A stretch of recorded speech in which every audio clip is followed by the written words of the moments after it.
Hola, ¿qué tal? Buenos días. Es difícil continuar la conferencia después de las palabras, ¿no? Tan atinadas, tan precisas y sobre todo tan sentidas que escuchamos. De alguna manera mi idea de biodiversidad realmente comparte 100% con lo que acaba de decir Fernanda. Y me emociona, agradezco muchísimo la invitación, agradezco que me hayan invitado a hablar de este tema porque es algo que solemos escuchar permanentemente, es una palabra que está ya como tan gastada, ¿no? Como sustentabilidad. Entonces, sabiendo que no íbamos a tener ninguna pantalla de soporte, ninguna imagen que me ayudara un poco a contextualizar, traje algo un poco escrito.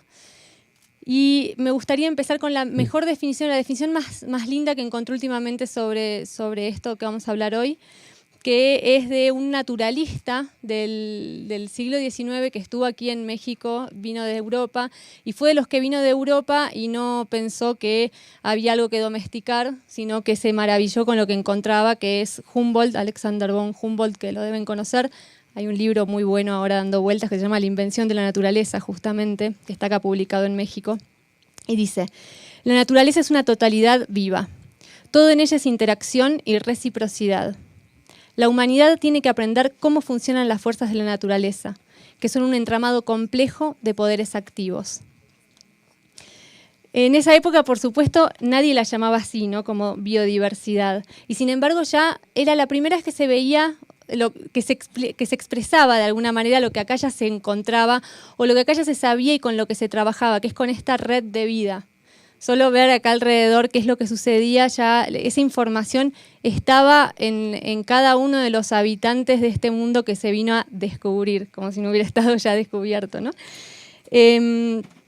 Entonces, esta relación de vida que nos mantiene a todos unidos entre nosotros y que nos mantiene en la vida, nada más y nada menos, empieza, ¿en dónde empieza la diversidad? En las cosas que no vemos. La mayor cantidad de biodiversidad es un mundo microscópico que todavía desconocemos bastante, aunque cada vez está más presente, que tiene que ver con un mundo de microorganismos, de bacterias, de hongos, de virus, de cosas muy pequeñas que hacen al 99% de la diversidad de la vida en el planeta. Y eso es algo muy interesante porque si nosotros nos ponemos a pensar en nosotros como especie y nos pensamos desde la óptica de este mundo microscópico que se está descubriendo cada vez más, nos empezamos a entender a nosotros como animales que viven en un ecosistema, que forman parte de un mismo ecosistema. Y eso nos genera una idea muy diferente a la que estamos acostumbrados, que es el ser humano como individuo que forma sociedades que batallan, ¿no? Dependemos de cosas que no conocemos y que ni siquiera podemos ver. Y eso es algo sumamente profundo que si le tenemos que poner un origen, podría ser en el agua, pero podremos pensarlo en el suelo. En el suelo está 1/4 de la biodiversidad del planeta. O sea, si nosotros agarramos una cucharada de tierra de acá, de cualquier lugar, con una sola cucharada de tierra vamos a encontrar en esa cucharada, una cucharada, más vida que toda la gente que hay en el planeta. Entonces, así de pequeñitos somos en relación a lo que nos rodea y lo que existe. Y es algo que lo interesante de vivirlo y de poder entenderlo desde acá es que realmente las civilizaciones que descubrieron este lugar, que hicieron este lugar, ya lo sabían, o sea, ya sabían cómo formar parte de esta interrelación y de esta red de vida. Y lo hicieron permanentemente sin separar nunca la espiritualidad y esa reverencia que hay que tener y esa gratitud que hay que tener con la tierra de la ciencia, porque eran científicos muy profundos y muy acertados. Esta idea hoy en día separatista de la ciencia, en donde pareciera que uno habla de ciencia y el otro está el que habla de algo que se sabe que está por ahí en el campo y bueno, y hay que venir a enseñar y hay que venir a dar tecnologías y hay que venir a recuperar qué es lo que se sabía que hoy en día perdimos. Ayer estuve en el Museo de las Artes Populares con una antropóloga que se llama Cristina Barros y estuvimos hablando de las milpas, que es algo que yo cada vez que vengo a México hablo y es como si lo descubriera una y otra vez, ¿no? Porque es tanta la información que venir de afuera y muchas veces, aunque estén viviendo en México también, contactarse con eso es como vivirlo de afuera. Porque está lejos, porque en las ciudades quedó lejos, lamentablemente. Pero esa capacidad de hacer de la biodiversidad más diversidad todavía es algo que en la milpa se ve perfectamente, ¿no? En las 200 variedades de chiles, en las 224 variedades de quelites, en las 70 razas de maíz con miles de variedades diferentes. Todo eso no solamente hay que acordárselo como parte de una conquista maravillosa y perfecta, sino también como parte de cómo se invitó cómo nunca se separó de otras especies, ¿no? Cómo estuvieron los polinizadores, cómo hay lombrices, reptiles, aves, arañas, cómo hay una construcción tridimensional en el espacio que se entiende por arriba y por abajo. Todas esas cosas de integración, todo ese movimiento de integración es un camino productivo y es un camino también espiritual de reconocimiento del lugar del ser humano en el espacio, que no es un lugar en donde está parado sobre algo, está metido adentro de redes que realmente todavía desconoce, y en ese misterio también hay que entregarse un poco a todas estas cosas, ¿no? Y nosotros creo que tenemos la responsabilidad y la urgencia de dejar esa interrelación en las manos correctas, porque es un momento muy delicado para el mundo en donde la naturaleza de la que tanto dependemos está quedando en manos equivocadas y eso está generando estragos. O sea, como todos deben saber, México es uno de los países considerados con megadiversidad, ¿no? De los 12 países más biodiversos del mundo, hay 6 que están en Latinoamérica. Y son de los más megadiversos del mundo, por un lado, porque tienen obviamente todos estos paisajes distintos, costeros, de valles y demás, pero también porque tenemos las selvas. Y la selva las selvas y los bosques tropicales son el paisaje, el ecosistema más biodiverso que existe y de donde salió además la mayor diversidad cultural. Eso es muy interesante de ver. Cuanta más biodiversidad, más diversidad cultural, y eso es algo que se da en todo el mundo. Entonces, al mismo tiempo es algo sumamente frágil, porque cuando vemos algo que aparentemente, ¿no?, es más frágil, cuando hay una gran interrelación, uno saca algo de esa interrelación y es como si tirara de un punto, de un tejido, de un suéter, ¿no? Empieza a deshacerse, todo se empieza a destejer.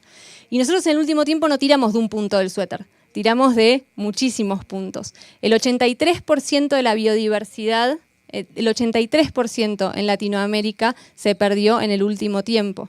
Estamos hablando de plantas, estamos hablando de aves, estamos hablando de animales. En los últimos, solamente en 40 años. Es una brutalidad, si nos lo ponemos a pensar, ¿no? Y es algo que coincide con 2 anuncios que se vienen haciendo en el último tiempo, que vienen los dos de la mano, que tiene que ver con que entramos en el antropoceno, esta primera vez en donde el ser humano realmente tiene incidencia sobre la estructura planetaria, y entramos en la 6ª extinción. Son 2 cosas increíbles. Y es increíble porque menos diversidad biológica, por supuesto, son menos oportunidades para nosotros. Es menos medicina, menos alimentos, menos posibilidad de recuperación. Ustedes piensen que si los primeros agricultores y la agricultura surgió acá de una manera bastante distinta que como surgió en otros continentes en donde sí apostaron al monocultivo. Acá no, acá siempre se apostó a aumentar la biodiversidad y a no acumular, que eso es algo sumamente importante porque también nos muestra cómo nos ubicamos en relación a la naturaleza. La naturaleza no acumula, no es acumulativa. Y los pueblos que pudieron generar estos sistemas tampoco lo son. O sea, ayer hablamos de eso también, ¿no? La acumulación termina en una fiesta en donde se devuelve, cuando hay mucha cosecha, en una fiesta que se devuelve a toda la comunidad. Entonces, permanentemente lo que hay es eso, es un trabajo colectivo y es un trabajo de generosidad y de construcción para perpetuar esos ciclos que también se entienden en el suelo, ¿no? De vida, muerte, todo el tiempo que se alimenta a sí mismo. De esa manera la vida se puede perpetuar y puede no ser extractiva, que es todo lo contrario de lo que es este sistema. Pero bueno, decía que estábamos en la 6ª extinción, que tiene que ver con, ustedes lo saben, con el calentamiento global, con el cambio del pH en los océanos. Uno de los principales ecosistemas, parece que el primero que vamos a ver desaparecer van a ser los arrecifes de coral. Y bueno, sabemos que con eso desaparecen un montón de cosas, ¿no? Y la desaparición de miles y miles de animales y de plantas, muchos de los cuales ni siquiera conocemos. O sea, cuando ven, no sé, pescas de arrastre, sacan y sacan y sacan especies que no sabemos qué son, qué función están cumpliendo. O sea, estamos destejiendo a ciegas el suéter. Ni siquiera estamos conociendo el suéter y estamos como destejiéndolo. Uno de los principales problemas para eso es la agricultura industrial, por supuesto, ¿no? En donde hace todo lo contrario a lo que hace la agricultura biodiversa. Pues podemos pensar en así, ¿no? Nos da mucha pena la extinción de los leones, de los elefantes.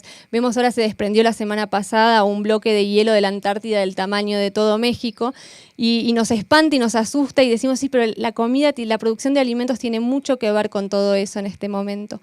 La agricultura industrial realmente es la espada de Damocles de la biodiversidad y es exactamente lo contrario al lugar que ocupó la agricultura en estos lugares, en esta tierra, en esta región. Solamente 5 plantas, o sea, en lugar de miles de plantas, de miles de animales, de miles de insectos, solamente 5 plantas que se producen para generar comida de animales en granjas industriales, para producir alimentos ultraprocesados que están desplazando a un ritmo acelerado la comida tradicional en cada una de las casas. O sea, se sigue viendo y pareciera cuando uno camina por las calles en México que la comida perdura, ¿no? Que hay una cultura y una identidad absoluta. Pero hay dos problemas. Por un lado, que el paisaje que está construyendo esa comida no está siendo el paisaje que se corresponde con esa fiesta, sino todo lo contrario. Es un paisaje industrial en donde cada vez se crecen más exponencialmente estas granjas dependientes de tecnología y dependientes de combos productivos absolutamente tóxicos y que no piensan hacia el futuro. Y por el otro lado, la realidad en las casas es que la comida ultraprocesada está ganando. Yo tuve la oportunidad de ir hace 3 años a una comunidad en Cárdenas, ahí en el estado de Tabasco, en una comunidad que producían cacao orgánico. Y había una familia, fue muy increíble porque yo llegué el día que era el cumpleaños del jefe de la comunidad, el jefe espiritual de la comunidad. Entonces había una gran comida para 400 personas que nos despertamos a preparar a las 4 de la mañana, pelando los garbanzos, armando los moles, haciendo todo ese trabajo increíble. Y sin embargo, en esa familia, estamos hablando de una granja en donde mantienen todos como una tradición y una identidad muy fuerte. Sin embargo, había una cantidad de enfermos enorme, enfermos de diabetes, enfermos de obesidad, niños que habían muerto de ACVs en esa casa, 8 años, con el altarcito ahí armado, y cuando esas familias no entendían qué era lo que les estaba pasando, obviamente lo primero que hacen muchas veces es culpabilizar a su misma forma de comer. No comemos mucha grasa, y lo que invadía la mesa para el precumpleaños era la explicación de todo, que eran gaseosas de 3,5 litros, todos esos snacks y todas esas cosas están matando a México, están matando a Latinoamérica, y no es un chiste, realmente es cuando uno ve la sustitución de una comida sagrada por una comida absolutamente criminal, y sobre eso hay que luchar porque eso es algo que se está viviendo de una manera sumamente trágica y es una aplanadora para la naturaleza, porque esa comida solamente crece aplanándolo todo.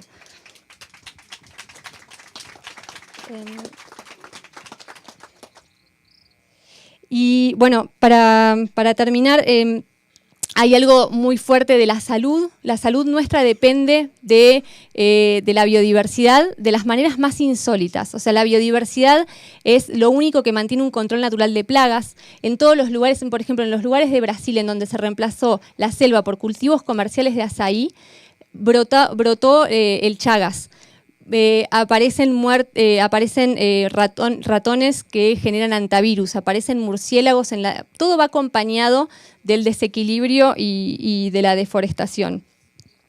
Sin embargo, curiosamente, como les decía, la comida puede ser todo lo contrario, no puede ser el salvaguardo que nos haga recuperar exactamente eso. Y en ese sentido, tanto todas las personas en sus casas como los profesionales de la cocina tienen una gran responsabilidad en eso, en hacer salir a las personas del supermercado, en que no haya ninguna confusión de que no es lo mismo. Eso es súper importante. Muchas veces está todo tan enredado en conflictos de interés tan graves los mensajes que las personas reciben, que es muy cruel cuando uno llega y ve a las familias que dicen, bueno, pero como un poquito de esto y entonces un poquito de lo otro. Y ahora yo veía también otra cosa maravillosa que encontré en México, fue que están preparando platos los adolescentes adentro de las cajas, de las bolsas de Doritos. O sea, cortan la bolsa de Dorito y le meten ahí zanahoria y le meten cosas.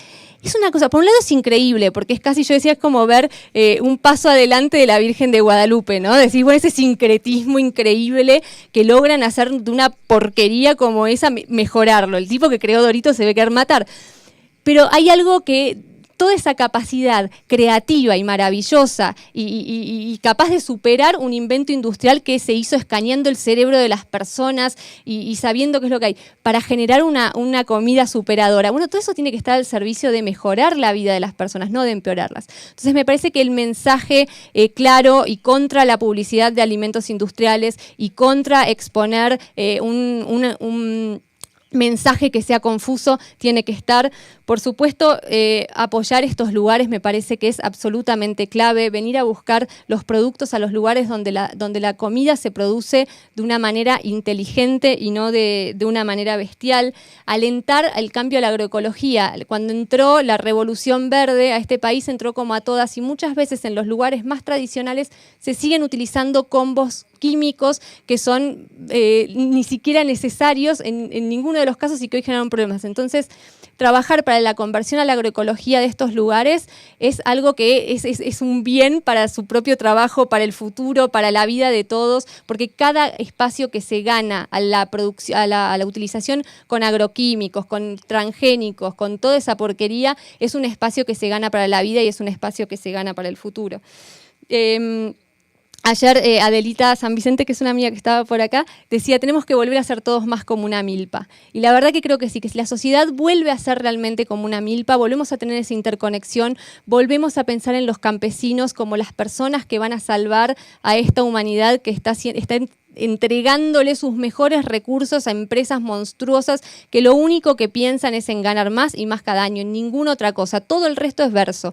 La sustentabilidad, el proyecto del agua, pueden venir con cualquier cosa, es todo forma de ganar tiempo para seguir conduciéndonos hacia el abismo en el que nos estamos encaminando como humanidad. Entonces, devolverle el poder a las personas que lo tienen que tener, que son los que saben producir alimentos sanos, y volver a solucionar el problema en donde lo bueno empezó y donde lo malo también. Deshacer eso me parece que es una gran misión y estamos en el lugar indicado para empezarla. Gracias.